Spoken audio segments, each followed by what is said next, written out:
Hi everybody, a really important concept here and a really important topic of globalization. A very big topic. I'm going to keep it simple and cover everything you need to know for your exam in this video.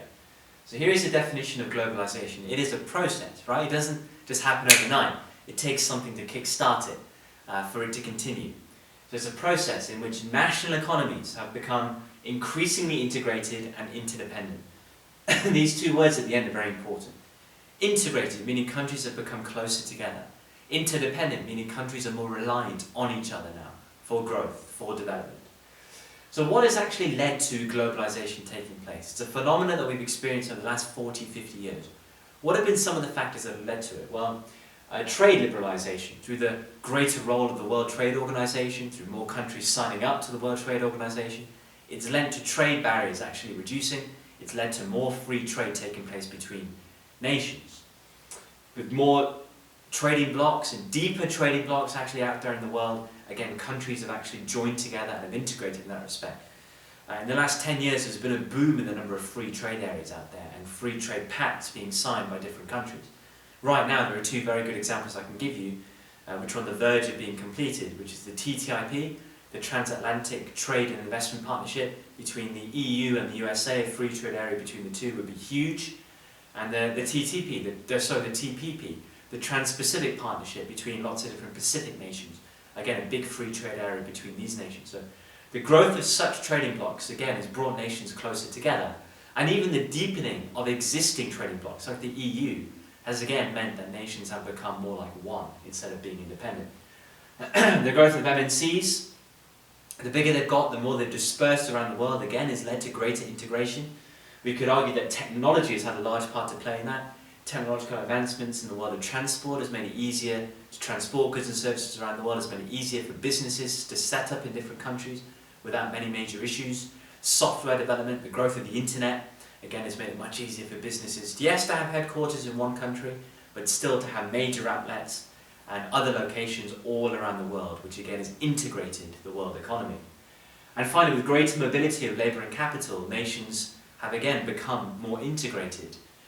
Again, you can argue that's because of trading blocks, greater depth and existence of trading blocks, but also through government policy, which has encouraged more migration and the spread of capital around the world. So let's now focus on the pros and the cons of globalization. Let's understand who's benefited from globalization and where maybe some economic agents have actually suffered. So what are the benefits? Well, a lot of the benefits come down to greater international trade, and it's okay to focus on the trade argument of globalization. It's a good way to go because there are so many benefits that have accrued from the globalized economy and especially from the benefits of trade that have come from it. So something like lower prices. Lower prices benefits everybody, benefits consumers, benefits businesses. And this has come from the fact that as nations have become more integrated, there is a much, much bigger market, there is more international competition, which puts downward pressure on prices, which increases efficiency, lowers costs. Consumers benefit in terms of greater consumer surplus, greater welfare. They benefit from greater market size and market access in terms of more choice of goods and services as well, greater quality of goods and services, more innovative products being developed, more technology, all that kind of jazz they benefit from. But businesses benefit too in terms of being able to access raw materials from different given locations and through lower prices as well, reducing their costs. It's a big benefit of lower prices right here. Generally, trade has opened up and all the benefits of trade that we kind of know exist have occurred as a result of, again, deepening of trading blocks and more trading blocks being formed and through the greater role of the World Trade Organization. So when we talk about the benefits of trade, for individual countries that's been huge. Benefiting from greater growth, benefiting in terms of governments from greater tax revenues that have come from the benefits of trade, that have come from greater economic growth in their country. For developing countries, the trade benefits have been great in terms of promoting economic development as well. So globalization in terms of the trade benefits have been massive. Let's look more specifically at what some of those trade benefits could have been. So number 3 here, greater employment. Again, as the market size gets bigger, as more countries become integrated and are sharing resources and are accessing each other's markets freely, then you can expect firms to grow in size, realizing that their potential for trade has increased massively. The quantities they can produce and sell has increased enormously. What does it mean? It means they need to hire more workers. in order to supply that output, which again is great for workers, it's great for individuals who see higher incomes, which means they can access higher living standards, higher material living standards, they can look after their families more, they can enjoy greater luxury in their lives as a result of it. That all comes from the trade benefits of globalization here, and the employment benefits. Firms benefit from much bigger economies of scale, again, as market size gets bigger and bigger and bigger, and companies can exploit such size.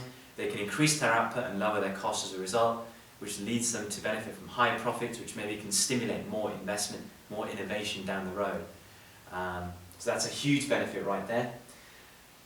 Individuals and businesses have benefited from the ease of movement, whether that's because of advancements in technology, advancements in transport, or government policy to encourage more movement of labour and of business. So individual workers like me, I can benefit by being an EU citizen, for example, by the growth of this trading bloc. I can actually move around the EU completely freely and decide to work wherever I want to. Even internationally, compared to 50, 60 years ago, to move around the world has become much easier, it's become cheaper. To actually get visas and to get work permits, although still tricky in some places, has become relatively easier, which again is eased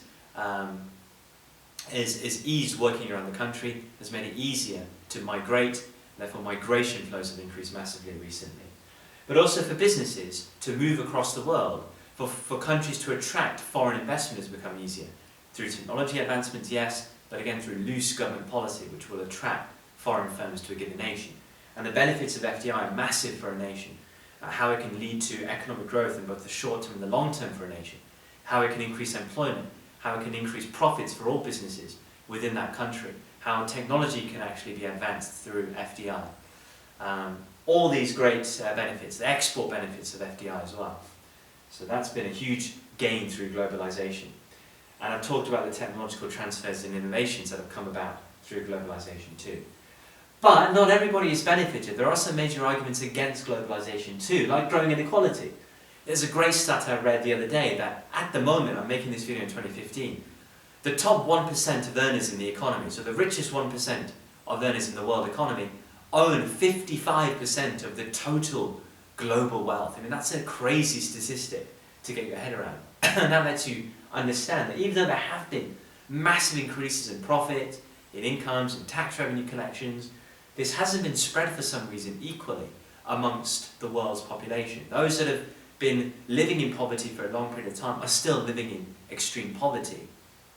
Those that have struggled and living in relative poverty are struggling to break the class thresholds and to move into higher classes. So there is still this issue of higher incomes actually not translating to higher incomes for all, but just staying to the elite in the world economy. The trickle-down effect that free market economists often talk about has not necessarily been seen yet. So redistributive policies need to take hold more. There needs to be a greater push for nations and politicians to focus more on alleviating poverty and trying to help those on lower incomes as a result of the gains that come from globalization, because inequality has grown over the last 20 years or so. If globalization is taking hold at a great pace as well, there is a risk that as a nation, as you become more integrated with other nations in the world, you struggle to compete. That could lead to businesses going into decline, businesses losing out to international competition, which could lead to greater structural unemployment, which could lead to people actually losing their jobs, losing their incomes, losing their livelihoods. And in developing countries, that's a major issue, where there isn't this safety net of a strong welfare state. That's a big issue. Number 3 is a massive point as well, when we talk about the environmental costs of globalization. What's been at the forefront of politicians' minds over the last 40 years as globalization has taken hold is of just more growth, putting growth ahead of everything else. And what that's meant is that there has been more pollution in the world. As foreign firms have come and invested, they've taken advantage of resources and they've depleted resources. Firms have degraded resources, okay, in order to grow, in order to produce. They've degraded natural resources like rivers and lakes in order to produce, dumping waste in valuable resources. And what that means is future generations will suffer. They're not going to accrue the same benefits that we are currently. There is a lack of sustainability in growing in that way. So again, the costs to the environment significantly outweigh, you could argue, some of the benefits that have accrued from globalization. Trade imbalances as well. The more globalization has taken hold, the more countries have realized that relying on export-led growth could actually be a very, very lucrative way of growing and developing. Look at China, for example, have realized the massive export gains as a result of a more integrated and globalized world economy.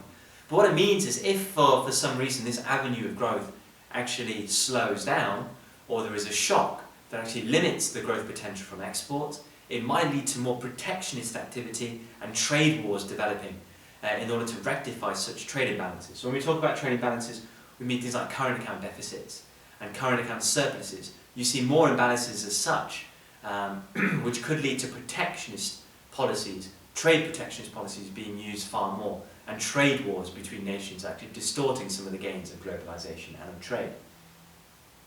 There is a greater risk of external shocks as countries become one, basically, and more integrated.